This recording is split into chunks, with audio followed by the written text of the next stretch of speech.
नमस्कार मित्रांनो, मी आहे प्रवीण राठोड. तुम्ही पाहता आमचा YouTube channel Tech Marathi Expert. आजच्या व्हिडिओमध्ये आपण बघणार आहोत 12वीचा निकाल कोणत्या तारखेला जाहीर होणार आहे यासंबंधीची माहिती आजच्या व्हिडिओमध्ये मी तुम्हाला दाखवणार आहे. Maharashtra State Board of Secondary and Higher Secondary म्हणजेच महाराष्ट्र राज्य माध्यमिक आणि उच्च माध्यमिक शिक्षण मंडळ पुणे यांच्यामार्फत जी परीक्षा घेण्यात आलेली आहे त्या सर्व परीक्षा केंद्रांचे या ठिकाणी रिझल्ट कोणत्या तारखेला लागणार याची संपूर्ण माहिती आजच्या व्हिडिओमध्ये बघूया. तर चला व्हिडिओ स्टार्ट करूया.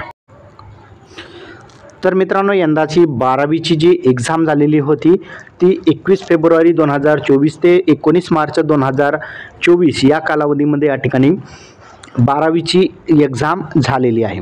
आता यामध्ये बघितलं तर 10वी आणि 12वीच्या निकालाबाबत बघितलं आपण की यामध्ये एक टेंटेटिव्ह म्हणजे एक तारीख देण्यात आलेली, कोणत्या तारखेमध्ये या ठिकाणी एक्झामचा रिझल्ट लागेल. यामध्ये बघितलं तर 10वीचा रिझल्टचा आपण विचार केला तर मे 2024च्या शेवटच्या आठवड्यामध्ये या ठिकाणी 10वीचा रिझल्ट लागू शकतो असं या ठिकाणी सांगण्यात आलेलं आहे.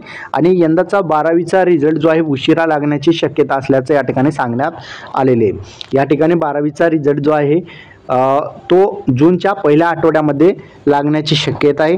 दरवर्षी बघितलं आपण की जूनच्या पहिल्या आठवड्यामध्ये 10वीचा निकाल लागतो आणि 12वीचा निकाल फेब्रुवारीच्या शेवटच्या आठवड्यामध्ये लागतो. पण यंदाचा वर्ष जो आहे उलट करण्यात आलेला आहे. यंदा अगोदर 10वीचा रिझल्ट लागेल आणि त्यानंतर 12वीचा निकाल लागण्याची शक्यता असल्याचं या ठिकाणी सांगण्यात आलेलं आहे. तुम्हाला हा व्हिडिओ कसा वाटला नक्की कमेंटमध्ये सांगायचा विसरू नका. चॅनलवर नवीन असाल चॅनलला सबस्क्राईब करून साईडच्या नोटिफिकेशन बेलला प्रेस करायचं. त्यामुळे जय हिंद जय महाराष्ट्र.